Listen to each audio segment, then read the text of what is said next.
Hello বন্ধুরা, good morning. কেমন আছো তোমরা সবাই? আশা করছি ভালো আছো আর সুস্থ আছো।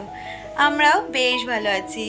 আর আজকের দিনটা হচ্ছে সোমবার, আর এখন ঘড়িতে বাজে ওই 10:30 নাগাদ। তোমাদেরকে সাথে নিয়ে আজকের ভিডিওটা এখান থেকে শুরু করছি। আই হোপ ব্লগটা একটু হলেও তোমাদের ভালো লাগবে। আজকে ভিডিওটা ভাবলাম একটু অন্যরকমভাবে শেয়ার করি। ইন্ট্রোটা একদম তোমাদের সামনাসামনি এসেই শুরু করলাম, কারণ কি বলো তো, মনে হলো কি প্রতিদিন ওই একঘেয়ে কাজ দিয়ে ভিডিও শুরু করব, তোমাদের সাথে একই ইন্ট্রো দেব, তাই ভাবলাম আজকে একটু সামনাসামনি এসে ইন্ট্রোটা দিই। সকালবেলা অনেক কাজ কর্ম সমস্ত কিছু হয়ে গেছে। সকালে আজকে একটু শ্যাম্পু করেছি, আর সোমবার যেহেতু পুজো তো হাজব্যান্ড দিয়ে গেছে। দুষ্টু নেই, দুষ্টু গেছে হচ্ছে আমার বাপের বাড়ি, ও কালকে আসবে। কালকে রাত্রিবেলায় চলে আসতো। আমরা একটু কালকে গিয়েছিলাম বাপের বাড়ির ওইদিকে, মনসা পুজো। আমার বাপের বাড়ি আর আমার মামা শ্বশুর বাড়ি একই জায়গায়, ঠিক আছে? কারণ আমার মামা শ্বশুর মানে আমার যে মামি শাশুড়ি, সেই আমাদের সম্বন্ধটা ঠিক করে দিয়েছিল বিয়ের। তো কাছাকাছি আমার বাপের বাড়ি আর মামি শাশুড়ি বাড়ি। মামি শাশুড়ি বাড়ি কালকে পুজো ছিল, তো ওখানে গেছিলাম। আসার পথে ভেবেছিলাম দুষ্টুকে নিয়ে আসবো, কিন্তু কি বলতো, কালকে আমাকে একটু বেরোতে হবে। আমাকে কেন, তোজোকে, হাজব্যান্ডকে, আমরা সবাই মিলে একটু বেরোবো। একটু অফিসিয়াল কিছু ওয়ার্ক রয়েছে, সেগুলো কমপ্লিট করব। আর দুষ্টু একা একা এসে থাকবে, কাজটা সেই 2টোর পরে আমাদের যেতে হবে। দুষ্টু তো 11টা 11:30-র মধ্যে চলে আসে, দুপুর টাইমটা একা থাকবে। ওই জন্য হাজব্যান্ড বললো ঠিক আছে, তুই আর একটা দিন এখানে থেকে যা, দরকার হলে আমি মঙ্গলবার দিন আমরা ফিরে এসে তোকে নিয়ে আসবো। তো ওই জন্য দুষ্টু নেই। তো যত স্কুল চলে গেছে, হাজব্যান্ডও বেরিয়ে গেছে, আমারও সকালে সমস্ত কাজ হয়ে গেছে। আর মজার বিষয় কি জানো তো, আজকে আমার রান্না বান্না নেই। কালকে মনসা পুজোয় এত জায়গায় নিমন্ত্রণ ছিল, সব জায়গায় কি খাওয়া সম্ভব? তাই বেশিরভাগ বাড়িতেই পার্সেল নিয়ে আসা হয়েছে। আজকে মানে এক জায়গায় তো গেছি, সেখান থেকে প্রচুর পোলাও দিয়েছে, মানে 3 জনের 3টে প্যাকেট পোলাও দিয়েছে, তোজোর, আমার আর হাজব্যান্ডের। তো তারপরে কালকেরও বেশ কিছু রান্না বান্না রয়েছে, যেগুলো ফ্রিজ আপ করা। তাই আজকে আর রান্না নেই। হাজবেন্ডকে কালকেরই একটু ভাত আর কালকে যে বেগুনের পাতুরিটা করেছিলাম সেটা দিয়ে ও খেয়ে গেছে। আর বাকি যেই প্রসাদ রয়েছে, মানে পোলাও রয়েছে, সাথে হচ্ছে আলুর দম রয়েছে, ছানার কোপ্তা রয়েছে, সেগুলো খাওয়ার আগে গরম করব। তো সেই জন্যই আজকে ভাবলাম একদম ক্যামেরার সামনে এসে তোমাদের সাথে ইন্ট্রোটা দিই। এখন ওই 10:30 বাজে।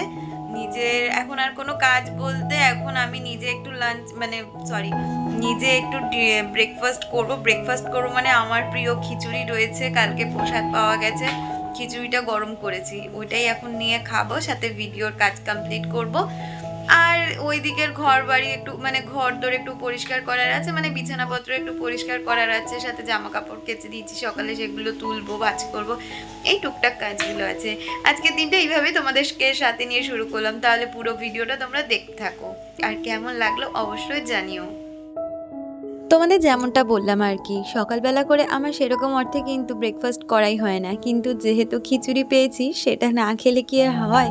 আসলে খিচুড়িটা হচ্ছে আমার ফেভারিট খাবারের মধ্যে একটা খাবার বলতে পারো, আর তার মধ্যে যদি এরকম ভোগের প্রসাদ হয় তাহলে কি আর ছাড়া যায়? ওই জন্য সকালবেলা একটু গরম করে নিয়েছি, আর 1 প্লেট খিচুড়ি নিয়ে বসে পড়েছি সকালের টিফিনটা করে নিতে। আর আজকে তো শুনলেই রান্নাবান্না সেরকম কিছু নেই, কিন্তু ওই ঘরের টুকটাক যে কাজকর্মগুলো আছে সেগুলো করে নিচ্ছি। সকালের বেশ কিছু জামা কাপড় ধুয়ে দিয়েছিলাম, সাথে একটা চাদরও ধুয়েছিলাম, আর খুব সুন্দরভাবে জানো তো শুকিয়ে গেছে। মাঝে একবার বৃষ্টি হয়েছিল, তুলেছিলাম, আবারও দেখো এখন কত সুন্দর রোদ। তাই সমস্ত জামা কাপড় খুব ভালোভাবে শুকিয়ে গেছে, আর এগুলোকে এখন ভাঁজ করে জায়গা মতন রেখে দেবো। এই করতে করতে আবার তোজোরও আসার সময় হয়ে যাচ্ছে। বিছানায় আরও বেশ কিছু জামা কাপড় ছিল, যেমন এই চাদরটা কালকে ধুয়ে দিয়েছিলাম। কালকে বিকালে না একদমই সময় পাইনি, কারণ ওই যে জানালাম কালকে একটু মনসা পুজোর জন্য গেছিলাম হচ্ছে আমার মামা শ্বশুরের বাড়ি। তো ওখান থেকে বাড়ি হয়ে ঘুরে আসতে আসতে না রাত্রি প্রায় 10:30 নাগাদ বেজে গেছিলো। তাই আর এই কাজগুলো বিকালবেলা কিছুই করে উঠতে পারিনি। আর আজকে তো কোনো কাজই নেই বলতে পারো, মানে রান্না না থাকা মানে অনেকটা কাজই সংসারে না থাকার মতন। তো সেই জন্য এখন এই যে কাজগুলো আছে সেই কাজগুলো করে নিচ্ছি। সকালবেলা কিন্তু ওই ঘরটা ভালো করে পরিষ্কার করে নিয়েছি, কিন্তু এই ঘরটা পড়েছিল, এই ঘরটা এখন পরিষ্কার করে নিয়েছি। তার আগে ভিডিওর এডিটিংয়ের কাজ, ভয়েস ওভার দিয়ে ভিডিও আপলোড করে দিয়েছি, আর তারপরে এই কাজগুলোতে হাত দিয়ে দিলাম। আমাকে মিলন সাথী দি চ্যানেল থেকে দিদি কমেন্ট করেছে, তুমি লিখেছো তুমিও এবারে জন্মাষ্টমী করতে পারোনি, আর কি করা যাবে বলো, মেয়েদের তো এই বাধা সারা জীবনের, আর দেখবে মেন সময়তেই না এই বাধাগুলো পড়ে। তো যাই হোক, কিছু তো আর করার নেই। আর তুমি লিখেছো তুমি ঠাকুরমশাই দিয়ে পুজো করিয়েছো আর তোমার হাজবেন্ড গুছিয়েছে সব। আমারও হাজবেন্ড গুছিয়ে গেছি, নিজেই পুজো দেয়। আমি জন্মাষ্টমী কখনোই ঠাকুরমশাই ডেকে করি না, আমি নিজেই করি। সমস্ত কিছু ভোগ রান্নাবান্না করে, মানে প্রথম দিন যেগুলো করতে হয় সেগুলো করে, তারপরে কৃষ্ণর অষ্টশতনাম পাঠ করে তারপরে আমরা একটু মানে ওই নাম কীর্তন করি, ওই রকমভাবেই আমি জন্মাষ্টমী পালন করি। আর পরের দিন নন্দ উৎসব। তো এইভাবেই আমার প্রতি বছরে জন্মাষ্টমী পালিত হয়। আর তুমি লিখেছো তোজো কেমন আছে? তোজো ভীষণ ভালো আছে গো। আর দুষ্টু নেই গো, দুষ্টু ইছাপুরে রয়েছে, মানে আমার বাপের বাড়িতে রয়েছে। তোমাদের তো প্রথমেই বললাম, ও মঙ্গলবার দিন বিকালে আসবে। আর ওইদিকে জামা কাপড়গুলো ঠিকঠাক করে জায়গা মতন রেখে এসে এখন এদিকে সোফাটাকেও ভালো করে পরিষ্কার করে নিচ্ছি। আর আমাদের ঘরে বিছানা আর খাটটা, মানে এই ঘরের ভীষণভাবে নোংরা হয় শুধুমাত্র জামা কাপড়ে। সবাই এসে জামা কাপড়গুলো নয় খাটে ছুঁড়ে রাখবে, না হলে সোফাতে কিন্তু কেউ বসে না, শুধু ওই জামা কাপড়ই রাখা হয় বলতে পারো। তার জন্য ঝুড়িটা প্রতিদিন আমি গুছিয়ে রাখি। আর এদিকে বিছানাটাকেও এখন ভালোভাবে পরিষ্কার করে ঝেড়ে নিচ্ছি।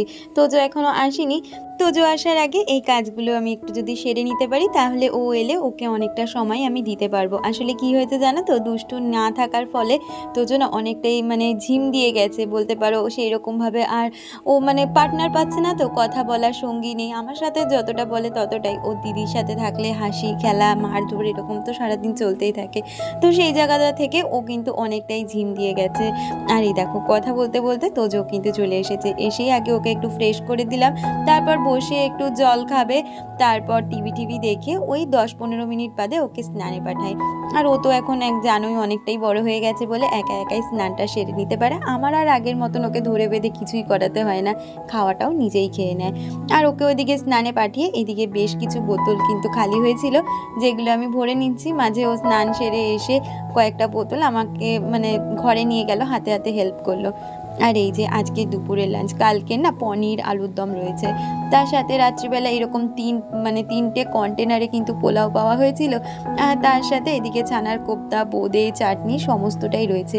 এখন এক এক করে সমস্ত কিছু গরম করে নিই, আগে তোজোকে খেতে দিই, বাবুর খিদে পেয়েছে অনেকক্ষণ ধরেই।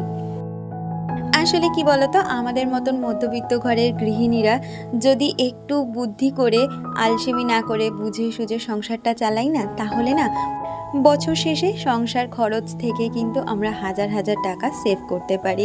সেই জন্য আমি কিন্তু চেষ্টা করি আমার হাতে যতটা থাকে খরচা করার মতন, সেটা যতটা কম খরচা করে সংসারটা চালানো যায় ততটাই চালাই। আর এদিকে কথা বলতে বলতে দেখো দুপুর থেকে বিকাল হয়ে গেছে। আজকে আবার তোজোর 5টা থেকে পড়া ছিল, তাই ওইদিকে ওকে পড়তে দিয়ে এলাম আগে। এখন না ও পাড়াতেই পড়তে যায়, তাই জন্য ওকে এরকমভাবে হেঁটেই দিয়ে আসি। আর তারপর ওকে দিয়ে এসে আমার এখন যে বিকালের কাজকর্মগুলো আছে সেগুলো সেরে নিচ্ছি। দুপুরবেলা আমি আর তোজো ঘুমিয়েছিলাম, বিছানাতেও একটু ওলট পালট হয়েছে, সেটাকে ভালো করে গুছিয়ে নিচ্ছি। আর তারপরে ঘর বারান্দাটা ঝাড় দিয়ে নেবো। তোমরা তো জানোই বিকালে আমার সেরকম অর্থে কোনো কাজই থাকে না, কিন্তু যেগুলো থাকে সেগুলো তো করতেই হয়। আর কি জানো তো, দুষ্টু না থাকাতে আমারও মনটা না ভীষণভাবে খারাপ। আসলে দুষ্টু যবে থেকে এসছে, প্রায় তো অনেকটা দিন হয়ে গেল ও চলে এসছে এখানে। তো ও এখন যদি 5-6 দিনের জন্য ওখানে গিয়ে থাকে, আমার ভীষণ একা লাগে। শুধু আমার কেন, সেদিনকে তো গেছিলাম যখন বাড়িতে, মানে মনসা পুজোর দিন, আমার হাজবেন্ড বলছে চ দুষ্টু তোকে নিয়ে যাই, তোকে ছাড়া আর ভাল লাগছে না। দেখবে একটা মানুষ যখন বাড়িতে দীর্ঘদিন থেকে যায়, তারপর যদি সে চলে যায়, মন তো ভীষণভাবে খারাপ হয়। আর আমি তো ভীষণভাবে একা ফিল করি যখন হাজবেন্ড তোজো কেউ বাড়িতে থাকে না। সেই সময় তো দুষ্টু থাকে, কিছু না কথা বলতে পারি, মনের একটা দুটো কথা তো শেয়ার হয়ে যায়। তো ওই জায়গাটা থেকে ওকে ভীষণভাবে মিস করছি। আমাকে আগের দিন টুম্পা কমেন্ট করেছিলে, তুমি লিখেছিলে তুমি এখন মোটামুটি রয়েছো, আর তোমার নাম নেওয়াতে তোমার ছেলে ভীষণভাবে খুশি হয়েছে, যাতে আমি তোমার ছেলের নামটা নিই। আসলে ওর নামটা আমাকে একটু লিখে পাঠিও, তাহলে কিন্তু আমি তোমার সোনাবাবুর নামটা নিতে পারবো। তো যাই হোক, আমি তো তোমার এখনও নামটা জানি না, হয়তো এর আগে তুমি আমাকে কমেন্টে লিখেছিলে, আমি না একদম ভুলে গেছি। এত মানুষের কমেন্ট পড়তে হয়, এত মানুষের নাম ভীষণভাবে আমি কিন্তু ভুলে যাই, আর আমার একটু কিন্তু ভোলার রোগ আছেই। তো যাই হোক, তোমাকে খুব খুব ভালোবাসা, এইভাবে তোমরা সবাই আমার পাশে একসাথে থেকো। দেখো। আর এই দেখো ওইদিকে ঘর বারান্দাটা ঝাড় দিয়ে সোজা চলে এসেছি রান্নাঘরে। আর ওই যে কন্টেনারগুলোতে সকালে খাবার দেওয়া হয়েছিল সেগুলো না দুপুরবেলা ভালো করে মেজে রেখেছি। আর এরকম ধরনের কন্টেনার পেলে না আমি না ফেলে দিই না, রেখে দিই। কখন কোন সময় না এই কন্টেনারগুলো ভীষণভাবে আমাদের কাজে লেগে যায়। আর ছোটো কন্টেনারগুলো দেখে এত ভালো লাগছে, মনে হয় কি কখনো কোনো মশলাপাতি বা ওই যে যখন আমি আদা পেস্ট করে ফ্রিজে রাখি সেক্ষেত্রে এই কন্টেনারগুলো আমার পক্ষে কিন্তু ভীষণ সুবিধাজনক।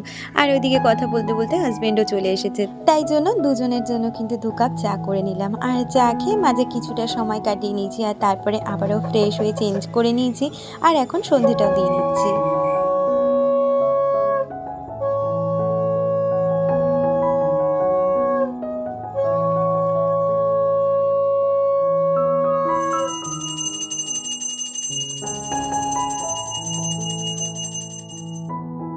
এতদিন পরে ঠাকুর ঘরে এসে মনটা যেন আরও শান্তি হয়ে গেল। এই কদিন ধরে না এত অস্বস্তি লাগছিল, ভগবানকে মনে হচ্ছে কি মন থেকে ঠিকঠাক করে ডাকতে পারছি না।